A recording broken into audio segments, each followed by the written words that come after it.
Hello, and welcome to Cindy's Corner. Today, boys and girls, we're going to continue our chapter book, Charlotte's Web. And our author is E.B. White, and the illustrator is Garth Williams. We turn to the table of contents, and we go to the two Roman X's, Roman numeral X's.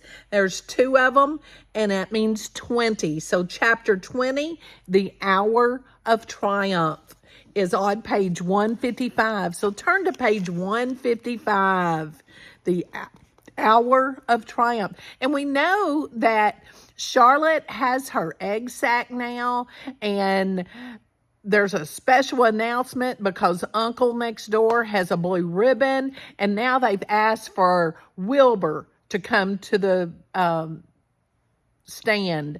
So let's see what they've got for Wilbur. The Hour of Triumph. Special announcement, said the loudspeaker in a pompous voice.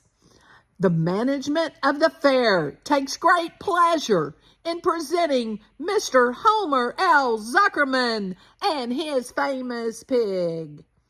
The truck bearing this extraordinary animal is now approaching the infield. Kindly stand back and give the truck room to proceed. In a few moments, the pig will be unloaded in a special judging ring in front of the grandstand, where a special award will be made. Will the crowd please make way and let the truck pass? Thank you. Wilbur trembled when he heard this speech. He felt happy but dizzy. The truck crept along slowly in a low speed. Crowds of people surrounded it, and Mr. Arable had to drive very carefully in order not to run over anybody. At last, he managed to reach the judge's stand. Avery jumped out and lowered the tailgate. I'm scared to death, whispered Mrs. Zuckerman. Hundreds of people are looking at us. Cheer up, replied Mrs. Arable. This is fun.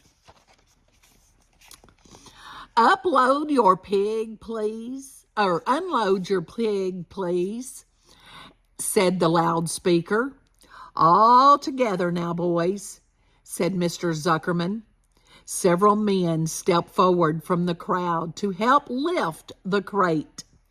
Avery was the busiest helper of all. Tuck your shirt in, Avery, cried Mrs. Zuckerman, and tighten your belt. Your pants are coming down. Can't you see I'm busy? Replied Avery in disgust. Look, cried Fern, pointing. There's Henry. Don't shout, Fern, said her mother, and don't point. Can I please have some money? Asked Fern. Henry invited me to go on the Ferris wheel again. Only I don't think he has any money left. He ran out of money. Mrs. Arable opened her handbag. Here, she said, here is 40 cents. Now, don't get lost, and be back at our regular meeting place by the pig pen very soon. Fern raced off, ducking and dodging through the crowd in search of Henry. The Zuckerman pig is now being taken from his crate. Boomed the voice of the loudspeaker. Stand by for an announcement. Templeton crouched under the straw at the bottom of the crate. What a lot of nonsense, muttered the rat. What a lot of fuss about nothing. Over in the pig pen, silent and alone, Charlotte rested. Her two front legs embraced the egg sac. Charlotte could hear everything that was said on the loudspeaker. The words gave her courage. This was her hour of triumph. As Wilbur came out of the crate, the crowd clapped and cheered. Mr. Zuckerman took off his hat and bowed. Lurvy pulled his big handkerchief from his pocket and wiped the sweat back from the back of his neck. Avery knelt in the dirt by Wilbur's side, busily stroking him and showing off. Mrs. Zuckerman and Mrs. Arable stood on the running board of the truck.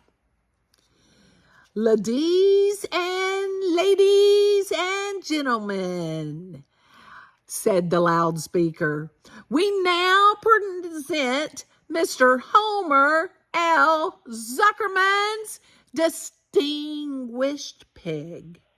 The fame of this unique animal has spread to the far corners of the earth, attracting many valuable tourists to our great state. Many of you will recall that never-to-be-forgotten day last summer when the writing appeared mysteriously on the spider's web in Mr. Zuckerman's barn, calling the attention of all sundry to the fact that this pig was completely out of the ordinary. This miracle has never been fully explained, although learned men have visited the Zuckerman's pig pen to study and observe the phenomenon. In the last analysis, we simply know that we are dealing with supernatural forces here, and we shall all feel proud and grateful. In the words of the spider's web, ladies and gentlemen, this is some pig. Wilbur blushed. He stood perfectly still and tried to look his best. This magnificent animal, continued the loudspeaker, is truly terrific. Look at him, ladies and gentlemen. Note the smoothness and whiteness of the coat. Observe the spotless skin, the healthy pink glow of ears and snout. It's the buttermilk, whispered Mrs. Arable to Mrs. Zuckerman. Note the general radiance of this animal. Then remember the day when the word radiant appeared clearly on the web. Whence came this mysterious writing? Not from the spider. We can rest assured of that. Spiders are very clever at weaving their webs, but needless to say, spiders cannot write. Oh, they can't. Can they? Murmured Charlotte herself. Ladies and gentlemen, continued the loudspeaker, I must not take any more of your valuable time. On behalf of the governors of the fair, I have the honor of awarding a special prize of $25 to Mr. Zuckerman, together with a handsome bronze medal, suitable engraved, in token of our appreciation of the part played by this pig, this radiant, this terrific, this humble pig, in attracting so many visitors to our great county fair. Wilbur had been feeling dizzier and dizzier through this long, complimentary speech. When he heard the crowd begin to cheer and clap again, he suddenly fainted away. His legs collapsed, his mind went blank, and he fell to the ground unconscious. What's wrong? Asked the loudspeaker. What's going on, Zuckerman? What's the trouble with your pig? Avery was kneeling by Wilbur's head, Stroking him, Mr. Zuckerman was dancing about, fanning him with his cap. "He's all right," cried Mr. Zuckerman. "He gets these spells. He's modest and can't stand praise." "Well, we can't give a prize to a dead pig," said the loudspeaker. "It's never been done." "He isn't dead," hollered Zuckerman. "He's fainted. He gets embarrassed easily. Run for some water, Lurvy." Lurvy sprang from the judge's ring and disappeared. Templeton poked his head through the straw. He noticed that the end of Wilbur's tail was within reach. Templeton grinned. "I'll tend to this," he chuckled.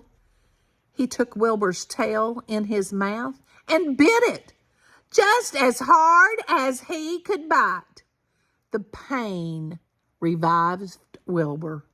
In a flash, he was back on his feet. "Ouch!" he screamed. "Hooray!" yelled the crowd. "He's up! The pig's up! Good work, Zuckerman. That's some pig." Everyone was delighted. Mr. Zuckerman was the most pleased of all. He sighed with relief. Nobody had seen Templeton. The rat had done his work well. And now one of the judges climbed into the ring with the prizes. He handed Mr. Zuckerman 2 $10 bills and a $5 bill. Then he tied the medal around Wilbur's neck. Then he shook hands with Mr. Zuckerman while Wilbur blushed. Avery put out his hand, and the judge shook hands with him too. The crowd cheered. A photographer took Wilbur's picture. A great feeling of happiness swept over the Zuckermans and the Arbles. This was the greatest moment in Mr. Zuckerman's life. It is deeply satisfying to win a prize in front of a lot of people.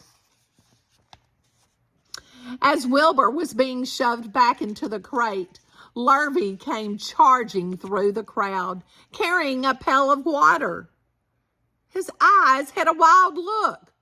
Without hesitating a second, he dashed the water at Wilbur. In his excitement, he missed his aim, and the water splashed all over Mr. Zuckerman and Avery. They got soaking wet. "For goodness sake," bellowed Mr. Zuckerman, who was really drenched. "What ails you, Lurvy? Can't you see the pig is all right?" "You asked for the water," said Lurvy meekly. "I didn't ask for a shower bath," said Mr. Zuckerman. The crowd roared with laughter. Finally, Mr. Zuckerman had to laugh too. And of course, Avery was tickled to find himself so wet. And he immediately started to act like a clown. He pretended he was taking a shower bath. He made faces and danced around and rubbed imaginary soap under his armpits. Then he dried himself with an imaginary towel. "Avery, stop it," cried his mother. "Stop showing off." But the crowd loved it. Avery heard nothing but the applause. He liked being a clown in the ring, with everybody watching in front of the grandstand.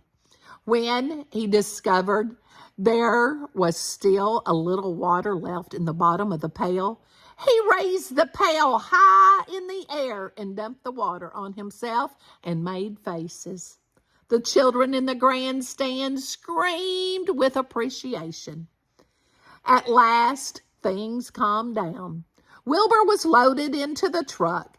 Avery was led from the ring by his mother and placed on the seat of the truck to dry off. The truck, driven by Mr. Arable, crawled slowly back to the pig pen. Avery's wet trousers made a big wet spot on the seat.